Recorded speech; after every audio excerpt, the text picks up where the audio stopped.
আমার এই ভিডিওগুলো বানানোর মেইন উদ্দেশ্য হয়েছে গিয়ে দোকানদার হলে লইয়া, মানে দোকানদার হলে এলা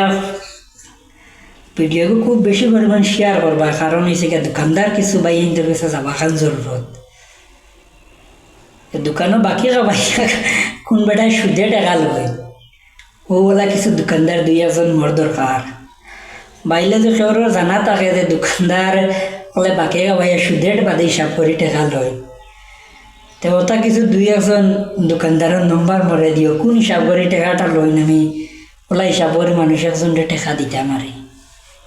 তো মেইন মাত হয়েছে গিয়া দোকানে কেন বাকি খাইছিলাম 8,000 না 9,000 কত বলা ধরো হয়তো 10,000 না 100 না 200 কম আছে। সেই বেটা এমন বেটা হিসাব করলা পয়সা কইছেন আমার থোড়া অবস্থা খারাপ আসলে টাকা দিতে পারছি না, 1 সপ্তাহ বাদে মানুষ একজন দিতেন খবর হয়েছে যে তারা কইছে যেদিন মনে হয় টাকা দিত আর এগুন তো সুদ হিসাব করে দিত বাল্লা হতো। দোকানও বাকি যাতে কোনোদিন সুদ দিছি না, তো যেদিন মনে হয় টাকা দিবার কথা দোকানও তো আমি জানি সুদ দেওয়া লাগে না, তো যেদিন মনে হয় দেবা তো দিমু আর। তো 1 মাস বাদে হয়েছে 10,000 থেকে মনে করো সুদে হয়েছে 11,000, 1010 টাকা, মানে এটা 100% সুদের উপরে সকলের সুদের ভাব ফাইলিছে। তো 2 নম্বর মাসে তো হিসাব করছেন মানে এবার 10,000 আসলো মানে মূল, আর সুদে 1 মাসে বাড়িছে 1,000 মানে 11,000,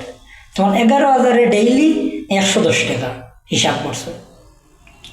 করে 1 মাস বাদে হয়েছে না 12,000, তখন 12,000-এ হিসাব করছেন ডেইলি রোজ 120 টাকা, ওটা করে হয়েছে 13,000 মানে টাকাটা মানে সেলা মেঘ তুফান আনে স্পিডে আইও যায় গেছে ওলা মানে স্পিডে গু বাড়িছে টাকাটা বাড়িয়ে গিয়ে বাক্কা হয়ে গেছে 15,000। মাঝখানে এখন আমার পাইছে সুদে তো টাকা কিন্তু বুধবার এখন সুদ দিতাম ওরা দিমু কইছে কিন্তু দিছি না বাস্তব মার জানা,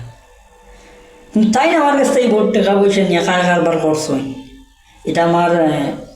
স্ক্রিনশট ওইটা মানে অনেক কিছু আছে আমার পেয়েছে।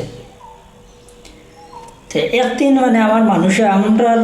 বাড়ির মানুষ একজন পাইছেন ভাইয়া তাই নুটিয়া করছেন তোমরা ডাকাইতেও বাড়িতে আইসেনি, দোকানও যদি বাকি খাইয়া যদি সুদ হিসাব করলা, সুদ হিসাব করার পরে যদি মানুষ সবার বাদে তুমি যদি হও তোমরা ডাকাইতেও বাড়িতে আইসেনি বাইকের খবর আছে, তখন হৌ সাইনেনরে টাকাটা দেবা যাই যাচ্ছে না না যাই